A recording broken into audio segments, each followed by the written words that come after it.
Hi, hello everybody. Welcome to Vikas Commerce Tutorials. I am Mr. Vikas Midke here.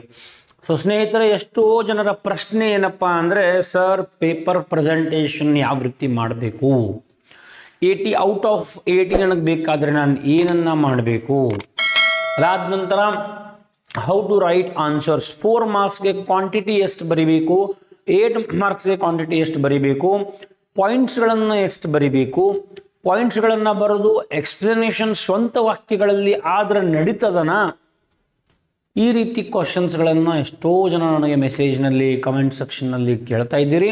ಹಾಗಾಗಿ ನಿಮ್ಮ ಮುಂದೆ ಈ ಒಂದು ಸೆಷನ್ನ ತರ್ತಾ ಇದ್ದೀನಿ.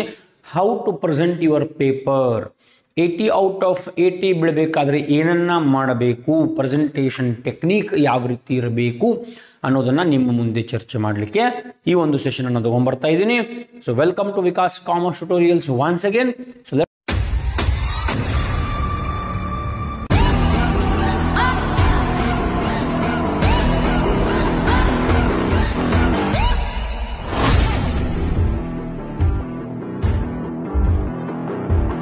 let us start our today's session. How to score 80 out of 80. Section wise ನಾವು ಹೋಗ್ತೀನಿ. Section A, section B, section C ಅಂತ ಕರಿತೀವಿ. ಸೊ ಇಲ್ಲಿ ಏನು ಮಾಡೋಣಪ್ಪ ಅಂದರೆ, ಸೆಕ್ಷನ್ ಎನಲ್ಲಿ ಅಗೇನ್ ಆ್ಯಸ್ ಯೂಶ್ವಲ್, ಅದಕ್ಕಿಂತ ಮುಂಚೆ ಒಂದು ಸಂಗತಿಯನ್ನು ನಾನು ನಿಮ್ಗೆ ಹೇಳಬೇಕು. ನಾನು ಕೂಡ ನನ್ನ ಒಂದು ದ್ವಿತೀಯ PUCಯಲ್ಲಿ ನಾನು ಸೆಕೆಂಡ್ ಇಯರ್ PUC ಇರಬೇಕಾದ್ರೆ ನಾನು ಕೂಡ 100 ಔಟ್ ಆಫ್ 100 ತಗೊಂಡಂಥ ಒಬ್ಬ ವಿದ್ಯಾರ್ಥಿ. ಬಿಕಾಸ್ ನಾವು ಬರೀಬೇಕಾದ್ರೆ 100 ಮಾರ್ಕ್ಸಿನ ಪೇಪರ್ ಇತ್ತು. ಅವಾಗೆಲ್ಲ ಪ್ಯಾಟರ್ನ್ ಸ್ವಲ್ಪ ಡಿಫ್ರೆಂಟ್, ಈಗ ಇನ್ನಷ್ಟು ಈಸಿ ಆಗ್ಯದ. ಸೊ 100 ಔಟ್ ಆಫ್ 100 ನಾನು ತೊಗೊಂಡಿದ್ದೀನಿ. ಆ ಒಂದು ಅನುಭವದ ಮೇಲೆ ನಿಮಗೆ ನಾನು ಹೇಳ್ತಾ ಇದ್ದೀನಿ, 80 ಔಟ್ ಆಫ್ 80 ಮಾಡಬೇಕಾದ್ರೆ, ಔಟ್ ಆಫ್ ಔಟ್ ಸ್ಕೋರ್ ಮಾಡಬೇಕಾದ್ರೆ ಯಾವ ರೀತಿ ಆನ್ಸರ್ಸ್ಗಳಿರಬೇಕು, ಯಾವ ರೀತಿ ಪೇಪರ್ ಪ್ರೆಸೆಂಟೇಷನ್ ಇರಬೇಕಾಗ್ತದೆ. Is it clear? So section ಎಗೆ ಫಸ್ಟ್ ನೀವು ಒತ್ತನ್ನು ಕೊಡಬೇಕು. ಸೆಕ್ಷನ್ ಎನಲ್ಲಿ ಬರುವಂತಹ fill in the blanks, multiple choice, match the following, 1 mark questions, ಅಂದರೆ ಒಂದು ವಾಕ್ಯ ಅಥವಾ ಒಂದು ಶಬ್ದ ಅಂತ ಕರಿತೀವಿ. ನಾನು ಯಾವಾಗಲೂ ಹೇಳೋ ಹಾಗೆ ಲಾಸ್ಟ್ ಟೈಮ್ ಅಕೌಂಟೆನ್ಸಿಯಲ್ಲಿ ಕೂಡ ಹೇಳಿದ್ನಿ, ಸೀರಿಯಲ್ ವೈಸ್ ಹೋಗೋದು ವೆರಿ ವೆರಿ ವೆರಿ ಇಂಪಾರ್ಟೆಂಟ್. ಗೋ ಸೀರಿಯಲ್ ವೈಸ್, ಕ್ರಮಾನುಗತಿಯಲ್ಲಿನ ಹೋಗ್ರಿ. ಮೊದಲನೇದು ಯಾವ್ದು ಕೇಳಿದ್ರು, ಮಲ್ಟಿಪಲ್ ಚಾಯ್ಸ್ ಕ್ವಶನ್ಸ್. ಸೊ ನೀವು ಮಲ್ಟಿಪಲ್ ಚಾಯ್ಸ್ ಬರೀಬೇಕಾದ್ರೆ ಕ್ವಶನ್ ನಂಬರ್ 1 ಬರೀ ಎ ಇಷ್ಟ ಬರಿಬೇಡ್ರಿ.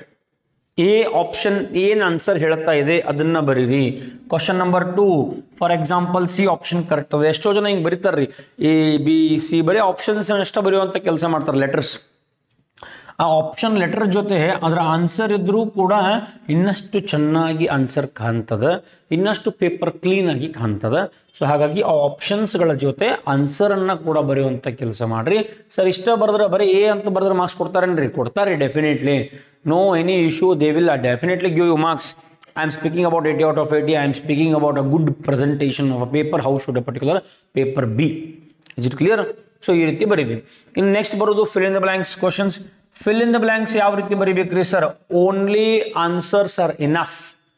If you want to write whole sentence, it is left to you. ಪೂರ್ತಿ ಸೆಂಟೆನ್ಸ್ ಬರೀಬೇಕಾದ್ರೆ ನಿಮಗೆ ಬಿಟ್ಟಿದ್ದು. ಬಟ್ ನನಗೆ ಕೇಳೋದಾದರೆ ಆನ್ಸರ್ಸ್ ಎಷ್ಟ ಬರೀರಿ ಫ್ರಮ್ ಕ್ವಶನ್ ನಂಬರ್ 6, ಕರೆಕ್ಟ್? 6, 7, 8, 9, 10 ಬರೋದು ಫಿಲ್ ಇನ್ ದ ಬ್ಲಾಂಕ್ಸ್ ಮೇಲೆ. ಜಸ್ಟ್ ಆನ್ಸರ್ಸ್ಗಳನ್ನು ಬರೀರಿ, ವೆರಿ ವೆರಿ ಸಿಂಪಲ್ ಆಗಿ ಬರೆದು ಬಿಡ್ರಿ. ಸೊ ಇಲ್ಲಿಗೆ 2 ಮುಗಿತದ. ಸೊ ಇದೇ ರೀತಿ ಸೀಕ್ವೆನ್ಸ್ನಲ್ಲಿನ ಹೋಗಬೇಕು, ಸೀರಿಯಲ್ ವೈಸ್ನ ಹೋಗುವಂಥ ಕೆಲಸವನ್ನು ನೀವೆಲ್ಲರೂ ಮಾಡಬೇಕು. ಇನ್ನು ನೆಕ್ಸ್ಟ್ ಕ್ಯಾಟಗರಿ ಯಾವುದು? Match the following. ಈಗ ಮ್ಯಾಚ್ ದಿ ಫಾಲೋವಿಂಗ್ದಾಗ ಕೂಡ ಈ ರೀತಿ ಎ ಮತ್ತು ಈ ರೀತಿ ಬಿ, ಕರೆಕ್ಟಾ? ಸೊ ಇಲ್ಲಿ ಕೆಲವೊಂದು ಐಟಮ್ಸ್, ಇಲ್ಲಿ ಕೆಲವೊಂದು ಐಟಮ್ಸ್ ಕೊಟ್ಟಿರ್ತಾರೆ. ಎಷ್ಟೋ ಜನ ಏನು ಮಾಡ್ತಾರಪ್ಪ ಅಂದರೆ, ಕೇವಲ ಈ ಬಿ ನಲ್ಲಿ ಬರುವಂಥ ಆನ್ಸರ್ಸ್ಗಳನ್ನ ಬರೀತಾರೋ. ಆ ರೀತಿ ಆಗಬಾರ್ದು. ಫಸ್ಟ್ ಎನಲ್ಲಿ ಕೊಟ್ಟಿರುವಂಥ ಎಲ್ಲ ಪಾಯಿಂಟ್ಸನ್ನ ಬರೀರಿ. ಫಾರ್ ಎಕ್ಸಾಂಪಲ್ ಇಲ್ಲಿ ಎನಲ್ಲಿ ಸೆಲೆಕ್ಷನ್ ಟೆಸ್ಟ್ ಅಂತ ಕ್ವಶನ್ ಅದ ಅಂತ ಅನ್ಕೊಳ್ಳೋಣ. Example selection test. For example ಇಲ್ಲಿ ಯಾವುದೋ ಒಂದು ಆಪ್ಷನ್ ಇಲ್ಲಿ 3 ಅದ. 3ನಲ್ಲಿ ಏನು ಕೊಡ್ತಾರೋ ಸೆಲೆಕ್ಷನ್ ಟೆಸ್ಟ್ ಯಾವ್ಯಾವು? ಒಂದು ಆಪ್ಟಿಟ್ಯೂಡ್ ಟೆಸ್ಟ್ ಬರ್ತದೆ. ಸೊ ಆಪ್ಟಿಟ್ಯೂಡ್ ಅಂತ ಬರ್ತಾರಂತ ಅನ್ಕೊಳ್ಳೋಣ. ಸೊ ಅವಾಗ ಇದರ ಆನ್ಸರ್ ಈ ರೀತಿನೂ ಮಾರ್ಕ್ ಮಾಡಿಬಿಡ್ರಿ. ಸ್ಕೂಲ್ನಲ್ಲಿ ನಾವು ಮಾಡ್ತಾ ಇದ್ವಿ, ಈ ರೀತಿನೂ ಬೇಡ. ಇದರ ಆನ್ಸರ್ ಏನು ಆಗ್ಬೇಕಪ್ಪ ಅಂದ್ರೆ, ಡೈರೆಕ್ಟ್ಲಿ ಇದ್ರ ಮುಂದ್ಗಡೆನ ಆಪ್ಟಿಟ್ಯೂಡ್ ಆಮೇಲೆ ನಂಬರ್ 3 ಅಂತ ಹಾಕ್ರಿ. ಎಗೆ ಯಾವ್ದು ಕರೆಕ್ಟ್ ಆಗ್ತಾ ಇದೆ, ಎಗೆ ಕರೆಕ್ಟ್ ಆಗ್ತಾ ಇರೋದು ನಂಬರ್ 3. ಸೊ ಅದೇ ಲೈನಲ್ಲಿ ಆನ್ಸರ್ಸ್ ಇರಬೇಕು. ಈ ರೀತಿ ಬರೀರಿ. ಎಷ್ಟೋ ಜನ ಈ ಬಿ ಭಾಗವನ್ನು ಮಾತ್ರ ಬರೀತಾರೆ, ಆ ರೀತಿ ಆಗಬಾರ್ದು. Is it clear? ಸೊ ಪೂರ್ತಿ ಈ ರೀತಿ ಬರೆಯುವಂಥ ಕೆಲಸವನ್ನು ಮಾಡಬೇಕು. ಇದು ಮ್ಯಾಚ್ ದಿ ಫಾಲೋವಿಂಗ್ ಕ್ಯಾಟಗರಿಯಲ್ಲಿ ಬರುವಂಥದ್ದು. See this may appear very small but are very important. ನಾನು ಯಾವಾಗಲೂ ಹೇಳೋ ಹಾಗೆ things which look simple are not actually simple. ಸರಳವಾಗಿ ಕಾಣುವಂಥ ವಿಷಯಗಳು ಅಷ್ಟೂ ಸರಳವಾಗಿಲ್ಲ. ಓಕೆ, ಅದಾದ ನಂತರ 1 ಮಾರ್ಕ್ ಕ್ವಶನ್ಸ್ ಬರ್ತದೆ. ನಂಬರ್ ಹಾಕ್ರಿ, ಒಂದೊಂದು ಸೆಂಟೆನ್ಸ್ ಅಥವಾ ಒಂದು ಶಬ್ದ, ಒಂದು ವಾಕ್ಯ ಅಥವಾ ಒಂದು ಶಬ್ದ, 1 ವರ್ಡ್ ಆರ್ 1 ಸೆಂಟೆನ್ಸ್ ಅದರಲ್ಲಿ ಬರೆದು ಮುಗಿಸ್ಬಿಡ್ರಿ. In coming to section B, that is 2 marks question. 2 marks question ಅವ್ರು ಕೇಳೋದು 10 ಕ್ವಶನ್ಸ್, ಕರೆಕ್ಟಾ? ನೀವು ಆನ್ಸರ್ ಮಾಡಬೇಕಾಗಿರೋದು ನಂಬರ್ ಆಫ್ ಕ್ವಶನ್ಸ್. 2 ಮಾರ್ಕ್ಸ್ ಕ್ಯಾಟಗರಿಯಲ್ಲಿ ಅವ್ರು ನಿಮಗೆ ಕೇಳೋದು ನಂಬರ್ ಆಫ್ ಕ್ವಶನ್ಸ್ 10, ನೀವು ಆನ್ಸರ್ ಮಾಡಬೇಕಾಗಿರೋದು ನಂಬರ್ ಆಫ್ ಕ್ವಶನ್ಸ್ 6. ಈಗ 2 ಮಾರ್ಕ್ಸ್ ಕೂಡ ನಾವು ಇಂಪಾರ್ಟೆಂಟ್ ಕ್ವಶನ್ಸ್ ಅನ್ನ ವಿತ್ ಆನ್ಸರ್ಸ್ ಇಂಗ್ಲಿಷ್ ಮೀಡಿಯಂನಲ್ಲಿ ಕೂಡ ಅಪ್ಲೋಡ್ ಮಾಡಿದ್ದೀವಿ. ಇದಕ್ಕಿಂತ ಮುಂಚೆ ಕನ್ನಡ ಮೀಡಿಯಂದಲ್ಲಿ ಕೂಡ ಇಂಪಾರ್ಟೆಂಟ್ ಕ್ವಶನ್ಸ್ ಅನ್ನ ಹೇಳಿದ್ದೀನಿ. ಎಲ್ಲ ಇಂಪಾರ್ಟೆಂಟ್ ಕ್ವಶನ್ಸ್ಗಳನ್ನು 10 ಕೇಳ್ತಾರೆ. ಸೊ ಒಂದು 15ರಿಂದ 17 ಕ್ವಶನ್ಸ್ಗಳನ್ನು ಕೊಟ್ಟಿದ್ದೀವಿ. 15, 7, 17 ಕ್ವಶನ್ಸ್ಗಳನ್ನು ಕೂಡ ಪರ್ಫೆಕ್ಟ್ ಮಾಡಿ. ಕೆಲವರ ಪ್ರಶ್ನೆ ಏನಪ್ಪಾ ಅಂದ್ರೆ, sir any two state any two objectives, any two importance, any two steps, any two limitations, any two features, any two elements, ಈ ರೀತಿ ಕ್ವಶನ್ ಕೇಳಿದಾಗ ಆನ್ಸರ್ ಯಾವ ರೀತಿ ಬರಿಬೇಕು? ಕೆಲವೊಂದ್ಸಲ ಏನು ಮಾಡ್ತಾರಪ್ಪ ಅಂದ್ರೆ, ಯಾವುದಾದ್ರೂ 2 ಲಕ್ಷಣ, ಯಾವುದಾದ್ರೂ 2 ಪ್ರಾಮುಖ್ಯತೆ, ಯಾವುದಾದ್ರೂ 2 ಮಿತಿಗಳು, ಯಾವುದಾದ್ರೂ 2 ಹಂತಗಳು, ಯಾವುದಾದ್ರೂ 2 ಉದ್ದೇಶಗಳು ಅಂತೇಳಿ ಕ್ವಶನ್ ಬಂದಾಗ ಜಸ್ಟ್ ಪಾಯಿಂಟ್ಸ್ಗಳನ್ನು ಬರೀರಿ. ಪಾಯಿಂಟ್ ನಂಬರ್ 1, ಪಾಯಿಂಟ್ ನಂಬರ್ 2, ಸಾಧ್ಯವಾದರೆ 3 ಬರೀರಿ. ಬಿಕಾಸ್ ಕೆಲವೊಂದ್ಸಲ ನಿಮಗೆ ಗೊತ್ತಾಗದೇ ಇರುವ ಹಾಗೆ ನೀವು ಒಂದು ತಪ್ಪನ್ನು ಮಾಡಬಹುದು. ಹಾಗಾಗಿ 3 ಪಾಯಿಂಟ್ಸ್ಗಳನ್ನು ಬರೀರಿ. ಯಾವಾಗೆಲ್ಲ ಅವರು ಯಾವುದಾದ್ರು 2 ಅಂತ ಕೇಳ್ತಾರಲ್ಲ, 3 ಬರೀರಿ to be safe. Okay, 80 out of 80 ಮಾಡಬೇಕಾದ್ರೆ ಕೆಲವೊಂದ್ಸಲ ಆಗ್ತದೆ, ಒಂದು ನರ್ವಸ್ನೆಸ್ನಲ್ಲಿ ನೀವು ಬರ್ದಿರ್ತೀರಿ, ಬಟ್ ನಿಮ್ಗೆ ಗೊತ್ತಿರಲ್ಲ ಅದು ರಾಂಗ್ ಅಂತ ಹೇಳಿ. ಸೊ ಹಾಗಾಗಿ 1 ಎಕ್ಸ್ಟ್ರಾ ಬರೀರಿ, ಏನಾಗಲ್ಲ. ಸೊ 3 ಬರೀರಿ. ನೋ ಎಕ್ಸ್ಪ್ಲನೇಷನ್ ರಿಕ್ವೈರ್ಡ್, ಎಕ್ಸ್ಪ್ಲನೇಷನ್ ಬೇಕಾಗಿಲ್ಲ, ಜಸ್ಟ್ ಓನ್ಲಿ ಪಾಯಿಂಟ್ಸನ್ನು ಬರೀರಿ. ಗೋ ಫಾರ್ವರ್ಡ್, ಮುಂದೆ ಹೋಗಬೇಕು, ಪಾಯಿಂಟ್ಸ್ ಬರೀಬೇಕು, ಮುಂದೆ ಹೋಗಬೇಕು. No any explanation required in these type of questions. ಮತ್ತೊಂದು ವೆರಿ ಇಂಪಾರ್ಟೆಂಟ್, ಡೆಫಿನೇಷನ್ ಅಂತ ಕೇಳಿದಾಗ ಆ 2 ಮಾರ್ಕ್ಸ್ನಲ್ಲಿ ಡಿಫೈನ್ ಅಂತ ಬರ್ತದೆ. ವ್ಯಾಖ್ಯಾನ ಕೇಳಿದಾಗ ಸಂಘಟಿಸುವಿಕೆಯನ್ನು ವ್ಯಾಖ್ಯಾನಿಸಿ, ನಿರ್ವಹಣೆಯನ್ನು ವ್ಯಾಖ್ಯಾನಿಸಿ. ಯಾವಾಗೆಲ್ಲ ಅವರು ವ್ಯಾಖ್ಯಾನ ಅಂತ ಕೇಳ್ತಾರೆ ಅವಾಗೆಲ್ಲವೂ ಕೂಡ ವ್ಯಕ್ತಿಯ ಹೆಸರು ಬರಲೇಬೇಕು. Compulsory name of the person should be given. ಅರ್ಥ ಆಯ್ತಾ? ವ್ಯಕ್ತಿಯ ಹೆಸರನ್ನು ನೀವು ಬರಿಬೇಕಾಗ್ತದೆ, ಅಂದಾಗ ಮಾತ್ರ ನಿಮಗೆ ಮಾರ್ಕ್ಸ್ ಸಿಗ್ತದೆ 2 ಮಾರ್ಕ್ಸ್ನಲ್ಲಿ. ಅದಾದ ನಂತರ ಈ ರೀತಿ ಇಲ್ಲಿ ಮತ್ತೆ ಯಾವ ರೀತಿ ಕ್ವಶನ್ಸ್ ಇದೇ ರೀತಿ ಬರ್ತದೆ. Maximum 3 to 4 lines, not even 4, 2 to 3 lines are enough. 2 ರಿಂದ 3 ವಾಕ್ಯಗಳಲ್ಲಿ ಇದನ್ನು ಕಂಪ್ಲೀಟ್ ಮಾಡಿರಿ. ಪ್ರತಿಯೊಂದು ಆನ್ಸರನ್ನು 2 ರಿಂದ 3 ವಾಕ್ಯದಲ್ಲಿ ಮುಗಿಸ್ಬೇಕು. ಅಂದಾಗ ನಿಮಗೆ 2 ಮಾರ್ಕ್ಸ್ ಸಿಗ್ತದೆ. ಕೆಲವೊಂದ್ಸಲ ಮೀನಿಂಗನ್ನು ಕೇಳಿರ್ತಾರೋ, ನೀವು ಜಸ್ಟ್ ಒನ್ ಲೈನ್ ಅಥವಾ 2 ಲೈನ್ಸ್ ಬರೆದ್ರೆ ಕೆಲವೊಂದ್ಸಲ ಕೊಡಲ್ಲ. ಸೊ ಹಾಗಾಗಿ 3 ಲೈನ್ಸ್ ಆರ್ ಬೆಟರ್. ನೀವು 3 ಲೈನ್ಸನ್ನು ಬರೆದ್ರೆ ಸೇಫ್ ಆಗಿರ್ತೀರಿ. 1 ಲೈನೋ 1.5 ಲೈನೋ ಬರೆದ್ರೆ ಮಾರ್ಕ್ಸ್ ಕಡಿಮೆ ಆಗ್ತದೆ. ಸೊ ಬೆಟರ್ 3 ರಿಂದ 4 ಲೈನನ್ನು ಬರೆದ್ರೆ ಸರಿ ಹೋಗ್ತದೆ. Coming to very very very important sections, that is section C and section d. Correct? Section d ನಲ್ಲಿ ಮತ್ತು ಸೆಕ್ಷನ್ ಡಿ ನಲ್ಲಿ ಇದು heartbeat. Because section c ನಲ್ಲಿ 24 ಮಾರ್ಕ್ಸ್, ಸೆಕ್ಷನ್ ಡಿ ನಲ್ಲಿ 24 ಪ್ಲಸ್ 24 48 ಮಾರ್ಕ್ಸ್. ಈ 2 ಸೆಕ್ಷನ್ ಅನ್ನು ಕಂಬೈನ್ ಮಾಡಿ more than 50%, almost 60% of your answer paper ಈ 2 ಸೆಕ್ಷನ್ದಲ್ಲಿ ಅದ. ಕರೆಕ್ಟಾ? ಈಗ 4 ಮಾರ್ಕ್ಸ್ ಕ್ಯಾಟಗರಿಲಿ ಯಾವ ರೀತಿ ಬರೀಬೇಕು? Assume this is your page. ನನಗೇನು ಡಯಾಗ್ರಾಮ್ ಮಾಡ್ತಾ ಇದ್ದೀನಿ ಬೋರ್ಡ್ ಮೇಲೆ, ಇದು ನಿಮ್ಮ ಪೇಜ್ ಅಂತ ಅನ್ಕೊಳ್ಳೋನು. ನೀವು ಅಟ್ಲೀಸ್ಟ್ ಇಲ್ಲಿ ತನಕ ಬರೀಬೇಕ್ರಿ. ಅಂದರೆ ಈ ಭಾಗವನ್ನು ಬರಿಬೇಕು. 4 ಮಾರ್ಕ್ಸ್ಗೆ ಇಷ್ಟು ಲೈನ್ಸ್ಗಳನ್ನು ಬರಿಬೇಕು. ಅಂದರೆ 75% ಆಫ್ ಯುವರ್ ಪೇಪರ್, ನಿಮ್ಮ ಪೇಪರಿನ 3/4, 3/4 ಭಾಗ ಅಂತ ಹೆಂಗೆ ಕರಿತೀವಲ್ಲ, 3/4. ಸೊ ಆ 3/4 ನೀವು ಬರಿಬೇಕು ಆನ್ಸರ್ ಶೀಟ್. ಅಂದರೆ ಅಷ್ಟು ಕ್ವಾಂಟಿಟಿ ಇರಬೇಕು ಮಿನಿಮಮ್. 1 ಪೇಜ್ ಬರಿತಾ ಇದ್ರಿ, ದಟ್ ಈಸ್ ಓಕೆ. 1ಕ್ಕಿಂತ ಹೆಚ್ಚು ಬರಿತಾ ಇದ್ರಿ, that is also okay. But minimum ಅಂದ್ರೂ ಇಷ್ಟನ್ನು ಬರೀರಿ. ಕೆಲವೊಂದ್ಸಲ ಡಿಫರೆನ್ಸಸ್ ಕೇಳಿದಾಗ, ವ್ಯತ್ಯಾಸಗಳನ್ನು ಕೇಳಿದಾಗ ಇಷ್ಟು ಆಗಲಿಕ್ಕಿಲ್ಲ, ದಟ್ ಈಸ್ ಓಕೆ. ಡಿಫರೆನ್ಸಸ್ ಕೇಳಿದಾಗ ಆ ಕಡೆ 4 ಪಾಯಿಂಟ್ಸ್, ಈ ಕಡೆ 4 ಪಾಯಿಂಟ್ಸ್ ಬರ್ತೀರಿ. ಅದು ಕೆಲವೊಂದ್ಸಲ 4 ಲೈನ್ದ ಮುಗಿಬೋದು, ಅರ್ಧ ಪೇಜ್ನ ಮುಗಿಬೋದು, ಅಲ್ಲಿ ನಡೀತದೆ. ಬಟ್ ಯಾವಾಗ ವಿವರಿಸಿ ಅಂತ ಹೇಳಿ ಲಕ್ಷಣಗಳು, ಪ್ರಾಮುಖ್ಯತೆ, ಈ ರೀತಿ ಕ್ವಶನ್ಗಳನ್ನು ಕೇಳ್ತಾ ಇರುವಾಗ ನೀವು ಆಲ್ಮೋಸ್ಟ್ 3/4 ಬರುವಂಥ ಕೆಲಸ ಮಾಡಬೇಕು. ಮತ್ತು 4 ಮಾರ್ಕ್ಸ್ನಲ್ಲಿ ಲಾಸ್ಟ್ ವಿಡಿಯೋ ಸೆಷನಲ್ಲಿ ಹೇಳಿದ್ದೀನಿ, ಪೀಠಿಕೆ ಉಪಸಂಹಾರ ಬೇಕಾಗಿರೋ ಅವಶ್ಯಕತೆ ಏನೇ ಇಲ್ಲ. Don't write introduction and conclusion for 4 marks. 4 marks ಕೇಳ್ತಾರಪ್ಪ ಅಂದರೆ direct for example any 4 limitations of planning. The limitations of planning are as follows. ಒಂದು ಹೆಡ್ಡಿಂಗ್ ಹಾಕೋರಿ, ನೆಟ್ ಬರಕ್ಕೆ ಸ್ಟಾರ್ಟ್ ಮಾಡಿರಿ, 4 ಪಾಯಿಂಟ್ಸ್ ಬರೀರಿ, ಎಕ್ಸ್ಪ್ಲೇನ್ ಮಾಡಿರಿ. Not even requirement of extra point if you are comfortable. ನಿಮಗೆ ಏನಾದರೂ ಸಮಾಧಾನ ಅನಿಸ್ತಾ ಇಲ್ಲ, ನಿಮಗೆ ಕಂಫರ್ಟೇಬಲ್ ಇತ್ತು ಅಂದರೆ ಒಂದು 4 ಪಾಯಿಂಟ್ಸ್ ಜಾಗದಾಗ 5 ಪಾಯಿಂಟ್ಸ್ ಬರೀರಿ. 4 ಮಾರ್ಕ್ಸ್ ಮ್ಯಾಕ್ಸಿಮಮ್ 4 ಸಾಕ್ರಿ. ಬಟ್ ನಿಮಗೆ ಸೇಫ್ ಅನಿಸ್ಬೇಕು ಅಂದರೆ 1 ಪಾಯಿಂಟ್ ಬರೀರಿ, ಬೇಡ ಅಂದ್ರೆ ಬಿಡ್ರಿ. ಇಫ್ ಯು ಆರ್ ಕಾನ್ಫಿಡೆಂಟ್ ಇದ್ರೆ ಸಾಕು, ಏನು ಬರಿಬೇಡ್ರಿ. ಜಸ್ಟ್ ನೀವು 4 ಪಾಯಿಂಟ್ಸ್ ಬರೀರಿ, ಆಮೇಲೆ ಎಕ್ಸ್ಪ್ಲನೇಷನ್ ಮಾಡ್ರಿ. ಈಗ ಎಷ್ಟೋ ಜನರ ಪ್ರಶ್ನೆ ಇಲ್ಲಿ 4 ಮಾರ್ಕ್ಸ್ ಮತ್ತು 8 ಮಾರ್ಕ್ಸ್ ಕಂಬೈನ್ ಟುಗೆದರ್. ಏನು ಪ್ರಶ್ನೆಯಪ್ಪ ಅಂದರೆ, ಸರ್ ನಾನು ಬರೀ ಪಾಯಿಂಟ್ಸ್ ಬರೆದ್ರೆ ನನಗೆ ಮಾರ್ಕ್ಸ್ ಕೊಡ್ತಾರಾ? If I right only points will I get marks? Definitely yes, but not 80 out of 80. If you are going under that strategy, then the video session which I had uploaded earlier, that is plan B, doubt pass ಆಗೋದು ಹೇಗೆ, pass ಆಗೋದು doubt 24+ ಯಾವ ರೀತಿ ತಗೋಬೇಕು ಅಲ್ಲಿ ಆ ರೀತಿ ಮಾಡ್ರಿ. ಬಟ್ 80 out of 80 ಮಾಡಬೇಕನ್ನೋ ಉದ್ದೇಶ ಇರುವಂಥ ವಿದ್ಯಾರ್ಥಿಗಳು ಕಂಪಲ್ಸರಿ ಪಾಯಿಂಟ್ಸ್ ವಿತ್ ಎಕ್ಸ್ಪ್ಲನೇಷನ್ ಇರಬೇಕು. ಬರೀ ಪಾಯಿಂಟ್ಸ್ ಬರೆದ್ರು ಕೊಡ್ತಾರೆ, ಬಟ್ ನಾಟ್ ಮಚ್. 4 ಪಾಯಿಂಟ್ಸ್ ಬರೆದ್ರೆ 1-2 ಮಾರ್ಕ್ಸ್, 2 ಮಾರ್ಕ್ಸ್ ಕೊಡ್ಬೋದು, 1-2 ಕೊಡ್ಬೋದು, ಈ ರೀತಿ ಆಗ್ತದೆ. ಓಕೆ. ಸೊ ಆಮೇಲೆ ಎಷ್ಟೋ ಜನ ಕೇಳ್ತಾರೋ, ಸರ್ ನಾನು ಸ್ವಂತ ವಾಕ್ಯಗಳಲ್ಲಿ ಆನ್ಸರನ್ನು ಬರೆದ್ರೆ ನಡೆಯುತ್ತಾ, ಮಾರ್ಕ್ಸ್ ಕೊಡ್ತಾರಾ? First condition 4 points should be accurate according to NCERT textbooks. NCERT ಬುಕ್ಸ್ನಲ್ಲಿ ಕೊಟ್ಟಿರುವಂತಹ 4 ಆನ್ಸರ್ಗಳು 4 ಪಾಯಿಂಟ್ಸ್ಗಳು ಇರಬೇಕು. Is it clear? ಬುಕ್ಸ್ನಲ್ಲಿ ಕೊಟ್ಟಿರುವಂಥ ಅವೇ 4 ಪಾಯಿಂಟ್ಸ್ ಇರಬೇಕು, ಅದು ಅಕ್ಯುರೇಟ್ ಇರಬೇಕು, ಆನ್ ಟಾರ್ಗೆಟ್ ಇರಬೇಕು, ಟಾರ್ಗೆಟ್ದಲ್ಲಿ ಇರಬೇಕು. ಅದಾದ ನಂತರ ಆ 4 ಪಾಯಿಂಟ್ಸ್ ಒಳಗಡೆ ನೀವು ಏನು ಎಕ್ಸ್ಪ್ಲೇನ್ ಮಾಡ್ತಿರಲ್ಲ, that you can write in your own words. ಅದನ್ನು ನೀವು ಸ್ವಂತ ವಾಕ್ಯಗಳಲ್ಲಿ ಬರೀರಿ, ಏನೂ ಸಮಸ್ಯೆ ಇಲ್ಲ. I hope I am clear. ಮತ್ತೊಂದು ಹೇಳ್ತೀನಿ, 4 ಪಾಯಿಂಟ್ಸ್ ಅಕ್ಯುರೇಟ್ ಇರಬೇಕು, 100% ಆನ್ ಟಾರ್ಗೆಟ್ ಇರಬೇಕು. ಅಂದಾಗ ಎಕ್ಸ್ಪ್ಲನೇಷನ್ ಸ್ವಂತ ವಾಕ್ಯಗಳಲ್ಲಿ ಮಾಡಿದ್ರೂ ಪರವಾಗಿಲ್ಲ. ಸ್ವಂತ ವಾಕ್ಯ ಅಂದರೆ ಮತ್ತೆ ಏನು ಬೇಕಾದ ಬರೆಯೋದಂಥದ್ದಲ್ಲ. ಸ್ವಂತ ವಾಕ್ಯಗಳಂದರೆ ಆ ಪಾಯಿಂಟಿಗೆ ಲಿಂಕ್ ಆಗುವಂತಹ ಸೆಂಟೆನ್ಸಸ್ ಇರಬೇಕು, ಆ ಪಾಯಿಂಟ್ನ ಮೀನಿಂಗ್ ಬರುವಂಥ ಸೆಂಟೆನ್ಸ್ ಇರಬೇಕು, ನೋ ಪ್ರಾಬ್ಲಮ್. ಆಮೇಲೆ ನೆಕ್ಸ್ಟ್ ಪ್ರಶ್ನೆ ಮತ್ತೊಂದು ಏನಪ್ಪ ಅಂದರೆ, ಸರ್ ಆ ಪಾಯಿಂಟ್ನಲ್ಲಿ ಎಷ್ಟು ಲೈನ್ಸನ್ನು ಬರಿಬೇಕ್ರಿ ಸರ್? ಒಂದೊಂದು ಪಾಯಿಂಟ್ಗೆ ಎಕ್ಸ್ಪ್ಲನೇಷನ್ ಎಷ್ಟು ಬರಿಬೇಕು ಅಂತ ತಿಳಿತಾ ಇಲ್ಲ. ನಾನು ಹೇಳಿದೆ ನೋಡ್ರಿ, ಇಲ್ಲೇ ಇದು ಪೇಜ್ ಅದ, ಪೇಜಿನ 3/4 ಭಾಗವನ್ನು ನೀವು ತುಂಬಿಸ್ಬೇಕು 4 ಮಾರ್ಕ್ಸ್ಗೆ. ಸೊ ಎಷ್ಟು ಬರೀರಪ್ಪ ಅಂದರೆ 3 to 4 ಲೈನ್ಸ್ ಆರ್ ಎನಫ್. ಒಂದು ಪಾಯಿಂಟನ್ನು ಬರೆದು ಪ್ರತಿಯೊಂದು ಪಾಯಿಂಟಿಗೆ 3ರಿಂದ 4 ಲೈನ್ಗಳ ಎಕ್ಸ್ಪ್ಲನೇಷನನ್ನು ಕೊಟ್ಟರೆ ಇಟ್ ಈಸ್ ಇನಫ್. ಓಕೆ, ಸಾಕು, ಅಷ್ಟಾಗಿ ಹೋಗ್ಬಿಡ್ತದೆ, ಸಾಕಾಗ್ತದೆ, ಏನೇನು ಬೇಕಾಗಿಲ್ಲ. ಪ್ರತಿಯೊಂದು ಪಾಯಿಂಟ್ 3-4 ಲೈನ್ಸ್, ಮಿನಿಮಮ್ 3, ಮ್ಯಾಕ್ಸಿಮಮ್ 4-5. 3ಗಿಂತ ಕಡಿಮೆ ಬರಿಬೇಡ್ರಿ, 3 ಲೈನ್ಸ್ಗಿಂತ ಕಡಿಮೆ ಬರಿಬೇಡ್ರಿ, 3 ಲೈನ್ಸ್ ಬರಿಬೇಕು. Is it clear? ಸೊ ಈ ರೀತಿ ನಿಮ್ಮ ಪ್ರೆಸೆಂಟೇಷನ್ ಇರಬೇಕು. ಆಮೇಲೆ ಮತ್ತೊಂದು very important points note down ಮಾಡ್ಕೊಳ್ರಿ. ಯಾವಾಗ ನೀವು ಈ ರೀತಿ ಪಾಯಿಂಟ್ಸ್ ಬರೀತೀರಿ, ಯಾವಾಗ ನಿಮ್ಮ ಪೇಪರ್ ಮುಗಿದ ನಂತರ, see I am speaking about section C and section D both. Section ಡಿನಲ್ಲಿ ಎಷ್ಟು ಬರೀಬೇಕು ಕ್ವಾಂಟಿಟಿ ಹೇಳ್ತೀನಿ. ಸೊ ಪೇಪರ್ ಎಲ್ಲ ಆನ್ಸರ್ಸನ್ನು ಕಂಪ್ಲೀಟ್ ಮಾಡಿದ ನಂತರ ಪ್ರತಿಯೊಂದು ಪಾಯಿಂಟನ್ನು ಅಂಡರ್ಲೈನ್ ಮಾಡುವಂಥ ಕೆಲಸ ಮಾಡಬೇಕು. So will come later to that point. First ನಾನು ಸೆಕ್ಷನ್ ಡಿ ಅನ್ನು ಮುಗಿಸ್ಬಿಡ್ತೀನಿ.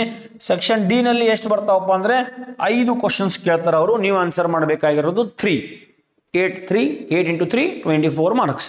ಸೊ ಇದೆಷ್ಟು ಆಗಬೇಕು? ಇದು ಪೂರ್ತಿ ಒಂದು ಪೇಜ್ ಆಗಬೇಕು. ಅದಾದ ನಂತರ ಮತ್ತೊಂದು ಪೇಜ್ನ ಅರ್ಧರೆ ಆಗಬೇಕ್ರಿ. ಅಂದರೆ ಇದರ ಅರ್ಥ 1.5 ಪೇಜ್, 1.5 ಪೇಜ್, 1.5 ಪೇಜ್ ನಿಮ್ಮ ಆನ್ಸರ್ ಇರಬೇಕು 8 ಮಾರ್ಕ್ಸ್ನಲ್ಲಿ. ಅಂದರೆ ಜಸ್ಟ್ 4 ಮಾರ್ಕ್ಸ್ ಡಬಲ್, 4 ಮಾರ್ಕ್ಸ್ 3/4 ಅಂದರೆ 8 ಮಾರ್ಕ್ಸ್ 1.5 ಆಗಿರಬೇಕು. ಅದಾದ ನಂತರ ವೆರಿ ಇಂಪಾರ್ಟೆಂಟ್, ಎಲ್ಲರಿಗೂ ಗೊತ್ತಿರುವಂಥ ವಿಷಯ, ಇಲ್ಲಿ 8 ಮಾರ್ಕ್ಸ್ನಲ್ಲಿ ಕಂಪಲ್ಸರಿ ಇಂಟ್ರಡಕ್ಷನ್ ಆ್ಯಂಡ್ ಕನ್ಕ್ಲೂಷನ್ ಬರೀಬೇಕು. ಪೀಠಿಕೆ ಮತ್ತು ಉಪಸಂಹಾರ ಬರೀಬೇಕು. ಪೀಠಿಕೆ ಉಪಸಂಹಾರ ಯಾವ ರೀತಿ ಬರೀಬೇಕ್ರಿ ಸರ್? ಒಂದು ಸ್ಪೆಷಲ್ ವಿಡಿಯೋ ಅದ ಅದ್ರ ಮೇಲೆ, ಅದನ್ನು ಕೂಡ ನಾವು ಅಪ್ಲೋಡ್ ಮಾಡಿದ್ದೀವಿ ಆಲ್ರೆಡಿ. ಅದರ ಲಿಂಕ್ ನಿಮಗೆ ಡಿಸ್ಕ್ರಿಪ್ಷನಲ್ಲಿ ಸಿಗ್ತದೆ, ಹೋಗಿ ನೋಡ್ಕೊಳ್ಬಹುದು. ಇಂಟ್ರಡಕ್ಷನ್ ಕನ್ಕ್ಲೂಷನ್ ಬರೆಯೋದು ವೆರಿ ಈಸಿ. ಐ ಹೋಪ್ ನಿಮ್ಮೆಲ್ಲರಿಗೂ ಅದು ಈಸಿ ಆಗಿರ್ತದೆ ಆ ವಿಡಿಯೋ ನೋಡಿದ ನಂತರ. ಸೊ ಆ ರೀತಿ ಇಂಟ್ರಡಕ್ಷನ್ ಕನ್ಕ್ಲೂಷನನ್ನು ಬರೀರಿ. ಸೊ ಈ ರೀತಿ 1.5 ಪೇಜ್ ಆಗಬೇಕು. ಇಲ್ಲಿಯೂ ಕೂಡ 8 points are must and should. 8 marks compulsory ಇರಬೇಕು. ಬಟ್ ಕೆಲವೊಂದು ಹಿಂಗದವ್ರಿ, NCERT ಟೆಕ್ಸ್ಟ್ ಬುಕ್ದಾಗ ಕೂಡ 8 ಪಾಯಿಂಟ್ಸ್ ಕೊಟ್ಟಿಲ್ಲರಿ ಸರ. ಅಂತಹ ಸಂದರ್ಭಗಳಲ್ಲಿ ಅವ್ರು ಎಷ್ಟು ಕೊಟ್ಟರು ಅಷ್ಟೇ ಬರೀರಿ. 6 ಕೊಟ್ಟಿದ್ರು 6 ಬರೀರಿ, 7 ಕೊಟ್ಟಿದ್ರು 7 ಮಾತ್ರ ಬರೀರಿ, 10 ಕೊಟ್ಟಿದ್ರು 8 ಬರೀರಿ, 9 ಕೊಟ್ಟಿದ್ರು 8 ಬರೀರಿ, 8 ಸಾಕು. 6, 7 ಅಷ್ಟೇ ಕೊಟ್ಟಿದ್ರು 8 ನಿಂತಾರೆ ಅವರು.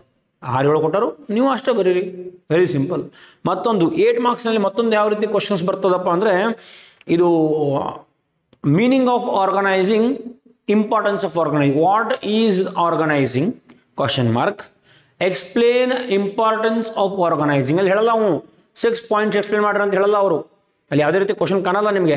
ಅದೇ ರೀತಿ ನಮ್ಮ delegation, what do you mean by delegation, explain the importance of delegation. ಪ್ರತಿನಿಯೋಜನೆ ಎಂದರೇನು, ಪ್ರತಿನಿಯೋಜನೆಯ ಪ್ರಾಮುಖ್ಯತೆಗಳನ್ನು ವಿವರಿಸಿ. ಸೊ 2 ಕ್ವಶನ್ ಬಂದು, ಒಂದೇ ಕ್ವಶನ್ದಾಗ 2 ಕ್ವಶನ್ ಬಂದು. ಸೊ ಇಲ್ಲಿ ಎಲ್ಲಿಯೂ ಕೂಡ 6 ಪಾಯಿಂಟ್ಸ್ ಹೇಳ್ರಿ ಅಂತವ್ರು ಹೇಳ್ತಾ ಇಲ್ಲ, ಪ್ರಾಮುಖ್ಯತೆಯನ್ನು ವಿವರಿಸಿ ಇಷ್ಟು ಹೇಳಕತ್ತಾರ ಅವ್ರು. ಬಟ್ ನೀವು ಅರ್ಥ ಮಾಡ್ಕೊಳ್ಬೇಕು, ಅಲ್ಲಿ ಏನು ಡಬಲ್ ಕ್ವಶನ್ ಬರ್ತಲ್ಲ, ಸಂಘಟಿಸುವಿಕೆ ಎಂದರೇನು ಅದರ ಪ್ರಾಮುಖ್ಯತೆ, ಸಂಘಟಿಸುವಿಕೆ ಎಂದರೇನು ಅದಕ್ಕೆ 2 ಮಾರ್ಕ್ಸ್ ರೀ, ಪ್ರಾಮುಖ್ಯತೆಗೆ 6 ಮಾರ್ಕ್ಸ್. ಅದೇ ರೀತಿ ಪ್ರತಿನಿಯೋಜನೆ, ಪ್ರತಿನಿಯೋಜನೆ ಎಂದರೇನು, ಸೊ ಪ್ರತಿನಿಯೋಜನೆ ಬರೀಬೇಕು ನೀವು ಅಂದಾಗ ನಿಮಗೆ 2 ಮಾರ್ಕ್ಸ್. ಇನ್ನು ಪ್ರತಿನಿಯೋಜನೆ ಪ್ರಾಮುಖ್ಯತೆ ಬರೆದ್ರೆ 6 ಮಾರ್ಕ್ಸ್. So 6 + 2 8 marks. ಸಪೋಸ್ ಕೆಲವೊಂದು ವಿದ್ಯಾರ್ಥಿಗಳು ಹಿಂಗೂ ಮಾಡ್ತಾರೆ, ಅದು ಅರ್ಥ ಆಗಲ್ಲ, ಪ್ರತಿನಿಯೋಜನೆ ಅರ್ಥವನ್ನು ಬರೀದೇ ಇಲ್ಲ ಅಂತ ಅನ್ಕೊಳ್ಳೋನು. They do not write the meaning of delegation. If they are writing 8 points, sir ನಾನು ಮೀನಿಂಗ್ ಬರೆದಿಲ್ಲ, 2 ಮಾರ್ಕ್ಸ್ ಅವ್ರು ಕೇಳಿದ್ರು ಬಟ್ ನಾನು ಬರೆದಿಲ್ಲ, ನಾನು 8 ಪಾಯಿಂಟ್ಸ್ಗಳನ್ನ ಇಂಪಾರ್ಟೆನ್ಸ್ ಬರ್ದೀನಿ ಸರ್, 8 ಮಾರ್ಕ್ಸ್ ಹಾಗಾಗಿ 8 ಪಾಯಿಂಟ್ಸ್ ಬರ್ದೀನಿ sir, still you will be getting 6 marks. ನಿಮಗೆ 8 ಕೊಡಲ್ಲ ಅವರು, ಬಿಕಾಸ್ ಅಲ್ಲಿ ಕೇಳಾಕತ್ತಾರ ಅವರು, ಸ್ಪೆಸಿಫಿಕ್ ಆಗಿ ನಿರ್ದಿಷ್ಟವಾಗಿ ಕೇಳ್ತಾ ಇದ್ದಾರೆ. ಏನು 2 ಮಾರ್ಕ್ಸ್ಗೆ ಇದು ಏನೋ ಡೆಲಿಗೇಷನ್ ಅಂದರೆ ಏನು, ಆರ್ಗನೈಸಿಂಗ್ ಅಂದರೆ ಏನು ಅಂತ ಕೇಳಾಕತ್ತಾರ್ರಿ ಅವ್ರು. ಆನ್ಸರ್ ಬರೀಬೇಕು ನೀವು ಆನ್ಸರ್ ಬರಲಿಲ್ಲ, ನೀವು 10 ಬಿಟ್ಟು 12 ಬಿಟ್ಟು 15 ಇಂಪಾರ್ಟೆನ್ಸ್ ಪಾಯಿಂಟ್ಸ್ ಬರೆದ್ರು you will still be getting 6 marks, because 2 marks ಅದಕ್ಕೆ ವ್ಯಾಲಿಡ್ ಅದ, ಅದಕ್ಕೆ ವೇಟೇಜ್ ಅದ. ಓಕೆ, ಈ ಮಿಸ್ಟೇಕನ್ನು ಮಾಡಬೇಡ್ರಿ. ಎಷ್ಟೋ ಜನ ಕೇರ್ಫುಲ್ಲಾಗಿ ಇದನ್ನು ಮಾಡಬೇಕು, ನೀವು ಬಹಳಷ್ಟು ಜನ ಮಾಡಬೇಕು. ಅಕೌಂಟೆನ್ಸಿಯಲ್ಲಿ 88/80 somewhat is okay, but business study ಸ್ವಲ್ಪ ಲೆಂದಿ ಪೇಪರ್, ಸ್ವಲ್ಪ ಬಹಳಷ್ಟು ಓದುವಂಥ ಕೆಲಸ, ಸ್ವಲ್ಪ ಮೈಂಡ್ಗೆ ಒತ್ತಡ ತರುವಂಥ ಪೇಪರ್. ಸೊ ಇಂಥ ಪೇಪರಲ್ಲಿ ಔಟ್ ಆಫ್ 4 ಸ್ಕೋರ್ ಮಾಡೋದು ಇಮ್ಯಾಜಿನ್ ಮಾಡಿರಿ, it will be a great achievement. ನಾನು ಇನ್ನೂ ಆದರೂ ಹೆಮ್ಮೆಯಿಂದ ಹೇಳ್ಕೊತೀನಿ, ನಾನು ವಿದ್ಯಾರ್ಥಿ ಆದಾಗ ಔಟ್ ಆಫ್ ಔಟ್ ಮಾಡಿದ್ದೆ ಅಂತ ಒಂದು ಖುಷಿ ರೀ ಅದು. ಸೊ 100% ಈ ರೀತಿ ಸ್ಟ್ರಾಟಜಿಗಳನ್ನು ಫಾಲೋ ಮಾಡಿದ್ರೆ ಈಸಿಯಾಗಿ ಆಗೇ ಆಗ್ತದೆ. ನಾನು ಕೂಡ ಹಿಂಗೆ ಮಾಡಿದ್ದೀನಿ, ಪಾಯಿಂಟ್ಸ್ ಅಕ್ಯುರೇಟ್ ಬರಿತಾ ಇದ್ದೀನಿ, ಎಕ್ಸ್ಪ್ಲನೇಷನ್ ಸ್ವಂತ ವಾಕ್ಯಗಳಲ್ಲಿ ಬರಿತಾ ಇದ್ದೀನಿ, ನಮಗೆ ಕೊಟ್ಟಿದ್ದಾರೆ ಅವ್ರ ಮಾರ್ಕ್ಸ್. ನೀವು ಕೂಡ ಅದೇ ರೀತಿ ಮಾಡಿರಿ, ಪಾಯಿಂಟ್ಸ್ ಅಕ್ಯುರೇಟ್ ಬರೀರಿ, ಎಕ್ಸ್ಪ್ಲನೇಷನ್ ಸ್ವಂತ ವಾಕ್ಯಗಳಲ್ಲಿ ಬರೀರಿ.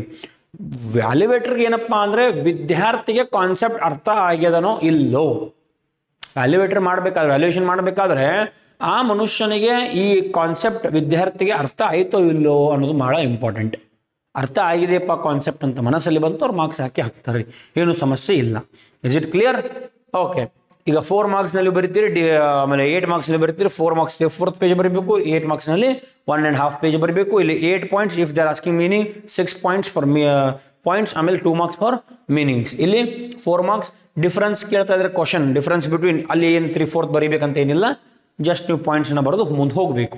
ಇಲ್ಲಿ introduction conclusion compulsory, 8 ಮಾರ್ಕ್ಸ್ನಲ್ಲಿ 4 marks introduction compulsory, ಇದು ಕನ್ಕ್ಲೂಷನ್ ಕಂಪಲ್ಸರಿ ಇಲ್ಲ, ಬೇಕಾಗಿಲ್ಲ. ಈಗ ನೆಕ್ಸ್ಟ್ ಪೇಪರ್ ಪ್ರೆಸೆಂಟೇಷನ್ ಮಾಡಬೇಕ್ರಿ. ಯಾವಾಗ ಮಾಡ್ರಿ ಅಂದರೆ ನಿಮ್ಮ ಪೂರ್ತಿ 80 ಮಾರ್ಕ್ಸನ್ನು ಕವರ್ ಮಾಡಿದ್ದೀವಿ ಅಂತ ಅನ್ಕೊಳ್ಳೋಣ. ಕಂಪಲ್ಸರಿ ಸರ್ 80 ಮಾರ್ಕ್ಸನ್ನು ನಾನು ಕವರ್ ಮಾಡಿದ್ದೀನಿ.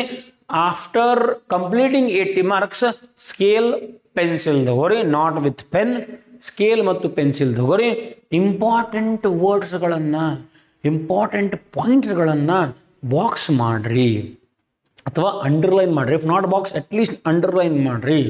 ಬಿಕಾಸ್ ವ್ಯಾಲ್ಯುವೇಟರ್ನ ಕಣ್ಣು ಆ ಒಂದು ಪಾಯಿಂಟ್ ಮೇಲೆ ಹೋಯ್ತಪ್ಪ ಅಂದರೆ, ಸೊ ಅಲ್ಲಿ ಏನು ಹೇಳ್ತಾ ಇದ್ದಪ್ಪ, ನೀವೇನು ಹೇಳ್ತಾ ಇದ್ದೀರಿ, ನೀವು ಅವರನ್ನು ನೋಡು ಅಂತ ಹೇಳ್ತಾ ಇದ್ದೀರಿ ಅಂಡರ್ಲೈನ್ ಮೂಲಕ. ಸರ್ ಇಲ್ಲಿ ಒಂದು ಇಂಪಾರ್ಟೆಂಟ್ ಪಾಯಿಂಟ್ ಇದೆ, ಇದನ್ನು ನೋಡಿ, ಸೊ ಇಲ್ಲಿ ನನ್ನ ಆನ್ಸರ್ ಅದ. ಸೊ ಆ ಪಾಯಿಂಟ್ ಲಕ್ಷ ಅವ್ರಿಗೆ ಹೋತಪ್ಪ ಅಂದರೆ ಗೊತ್ತಾಗ್ಬಿಡ್ತಾ, ಹಾಂ ಬರ್ದನಪ್ಪ ಹುಡುಗ, ಈ ಪಾಯಿಂಟ್ ನಂಗೆ ಬೇಕಾಗಿತ್ತು ಅಂಥೇಳಿ. ಸೊ ಅಂಥ ಪಾಯಿಂಟ್ಸ್ಗಳನ್ನು ಅಂಡರ್ಲೈನ್ ಮಾಡುವಂಥ ಕೆಲಸ ಮಾಡಿರಿ 2 ಮಾರ್ಕ್ಸ್ ಮತ್ತು 1 ಮಾರ್ಕ್ಸ್ ಸೆಕ್ಷನ್ನಲ್ಲಿ. ಅದಾದ ನಂತರ ಸೆಕ್ಷನ್ ಸಿನಲ್ಲಿ 4 ಪಾಯಿಂಟ್ಸ್ ಬರೆದಿರ್ತೀರಿ, ಆ 4 ಪಾಯಿಂಟ್ಸ್ಗಳನ್ನು ಅಂಡರ್ಲೈನ್ ಮಾಡಿರಿ. 8 ಮಾರ್ಕ್ಸ್ನಲ್ಲಿ 8 ಪಾಯಿಂಟ್ಸ್ ಬರೆದಿರ್ತೀರಿ, ಎಲ್ಲವೂ ಕೂಡ ಪೆನ್ಸಿಲ್ ಸ್ಕೇಲಲ್ಲಿ ಅಂಡರ್ಲೈನ್ ಮಾಡಿರಿ. Is it clear? ಮತ್ತೊಂದು ಸಲ ಹೇಳ್ತಾ ಇದ್ದೀನಿ, ಏನಪ್ಪ ಅಂದರೆ ಇದೆಲ್ಲ ಯಾವಾಗ ಮಾಡಬೇಕು, 80 ಮಾರ್ಕ್ಸ್ ಕವರ್ ಆದ ನಂತರ, ಎಲ್ಲ ಆನ್ಸರ್ ಶೀಟ್ ಬರೆದ ನಂತರ, ಎಲ್ಲ ಮಾರ್ಕ್ಸ್ ಕವರ್ ಮಾಡಿದ್ದೀನಿ, ಟೈಮ್ ಇನ್ನೂ ಅದರಿ ಸರ್ ನನ್ನ ಹತ್ರ, still I have time left with me.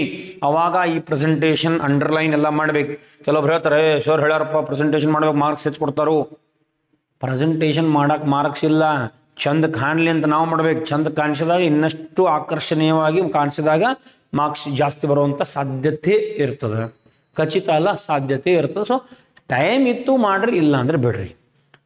ಅದನ್ನು ಬಿಟ್ಟು ನೀವು ಪೂರ್ತಿ ಕಂಪ್ಲೀಟ್ ಮಾಡೋದು ಬಿಟ್ಟು ಬರೀ ಅಂಡರ್ಲೈನ್ ಮಾಡ್ಕೊಂತ ಕುಂಡ್ರಬೇಡ್ರಿ. ನಾನು ನೋಡ್ತೀವಿ ಎಷ್ಟೋ ವಿದ್ಯಾರ್ಥಿಗಳು, ಸರ್ ಪ್ರೆಸೆಂಟೇಷನ್ ಮಾಡೋಂತ ಹೇಳ್ಯಾರಪ್ಪ, ನಾನು 4 ಮಾರ್ಕ್ಸ್ ಬರಿತೀನಿ, ಓಕೆ ಸ್ಕೇಲ್ ಪೆನ್ಸಿಲ್ ಓದ್ತೀನಿ, ನೆಕ್ಸ್ಟ್ ಕ್ವಶನ್ ಮತ್ತೆ scale pencil. No no no no no no don't do like this, please don't do like this. ಪೂರ್ತಿ ಎಲ್ಲ ಕಂಪ್ಲೀಟ್ ಮಾಡಿರಿ. 4 ಮಾರ್ಕ್ಸ್ದು 6 ಆನ್ಸರ್ಸ್ ಬರೀರಿ, 8 ಮಾರ್ಕ್ಸ್ದು 3 ಆನ್ಸರ್ಸ್ ಬರೀರಿ. ಅದಾದ ನಂತರ ಸ್ಕೇಲ್ ಪೆನ್ಸಿಲ್ ತೊಗೊರಿ, ಅಂಡರ್ಲೈನ್ ಮಾಡಿರಿ ಟೈಮ್ ಇತ್ತು ಅಂದರೆ. ಇನ್ನು ಅಂಡರ್ಲೈನ್ ಮಾಡಿದ ನಂತರ ಪ್ರೆಸೆಂಟೇಷನ್ ಮಾಡಿದ ನಂತರನೂ ಟೈಮ್ ಉಳಿಯತ್ತಂದ್ರೆ go for extra question. I know extra question ಬರೆಯುವಷ್ಟು ಪೇಷನ್ಸ್ ನಿಮ್ಮ ಹತ್ರ ಇರಲ್ಲ ಆ ಟೈಮ್ನಲ್ಲಿ, ಬಟ್ ಸ್ಟಿಲ್ ಎಕ್ಸ್ಟ್ರಾ ಕ್ವಶನ್ ಬರೀರಿ ಟೈಮ್ ಇತ್ತು ಅಂದರೆ. If you are okay extra question ಬರೀರಿ. ಅರ್ಥ ಆಯ್ತಾ? 2 ಮಾರ್ಕ್ಸ್ ಎಸ್ಪೆಷಲಿ 2 ಮಾರ್ಕ್ಸ್ನಲ್ಲಿ ಒಂದು ಎಕ್ಸ್ಟ್ರಾ ಬರೀರಿ. ನಿಮ್ಗೆ ಗೊತ್ತಿಲ್ಲದೆ ಇರುವಂಗೆ ಮಿಸ್ಟೇಕ್ಸ್ ಆಗ್ತಾರೆ. ಭಾಳಷ್ಟು ವಿದ್ಯಾರ್ಥಿ ನೋಡ್ತೀವಿ ಕಾನ್ಫಿಡೆನ್ಸ್ಲಿ ಬರ್ದಿರ್ತಾರೆ, ಬಟ್ ಮಾರ್ಕ್ಸ್ ಹೋಗ್ತಾವೆ. ಸೊ ಇದೆಲ್ಲವೂ ಕೂಡ 80 ಔಟ್ ಆಫ್ 80 ಮಾಡಲಿಕ್ಕೆ ಸ್ಟ್ರಾಟಜಿ. ಈ ಸ್ಟ್ರಾಟಜಿ ಫಾಲೋ ಮಾಡಲಿಲ್ಲ ಅಂದರೆ 80 ಹೆಂಗೆ ಮಾಡಂಗಿಲ್ಲ ನೋಡ್ತೀವಿ ನಾವು. 100% ಮಾಡ್ತೀವಿ. ಇಂಟ್ರಡಕ್ಷನ್ ಕನ್ಕ್ಲೂಷನ್ ಬರೆಯಕತ್ತೀರಿ, ಕರೆಕ್ಟ್ ಬರೆಯತ್ತೀರಿ, 4 ಮಾರ್ಕ್ಸ್ ಕ್ವಾಂಟಿಟಿ ಬರೆಯತ್ತೀರಿ, ಕ್ವಾಲಿಟಿ ಬರೆಯತ್ತೀರಿ, 8 ಮಾರ್ಕ್ಸ್ ಕ್ವಾಲಿಟಿ ಬರೆಯಕತ್ತೀರಿ. ಸ್ವಂತ ವಾಕ್ಯಗಳಲ್ಲಿಯೂ ಬರೆದ್ರೆ ನಡೀತದೆ, ಏನೂ ಸಮಸ್ಯೆ ಇಲ್ಲ. I am very clearly clarifying you. Okay, but point should be accurate. So ನಾವು ಕೂಡ ಔಟ್ ಆಫ್ ಔಟ್ ಇದೇ ರೀತಿ ಸ್ಟ್ರಾಟಜಿಯನ್ನು ಮಾಡಿ ಔಟ್ ಆಫ್ ಔಟ್ ಮಾಡಿದ್ದೀವಿ, ನೀವು ಕೂಡ ಮಾಡಿರಿ. Okay, so all the best for your upcoming examination. ಈ ಸೆಷನನ್ನು ಇಲ್ಲೇ ಎಂಡ್ ಮಾಡ್ತೀನಿ. This was a strategy, a paper presentation technique. 4 marks 8 marks ಯಾವ ರೀತಿ ಬರೀಬೇಕು ಅನ್ನೋ ಎಲ್ಲ ಪ್ರಶ್ನೆಗಳಿಗೆ ನಿಮಗೆ ಉತ್ತರ ಸಿಕ್ಕಿದೆ ಅಂತೇಳಿ ನಾನು ಭಾವಿಸ್ತೀನಿ. ಎಲ್ಲ ನಿಮ್ಮ ಸ್ನೇಹಿತರಿಗೂ ಕೂಡ ಕಳಿಸುವಂಥ ಪ್ರಯತ್ನ ಮಾಡಿ. So thank you for watching Vikas commerce tutorials. Thank you.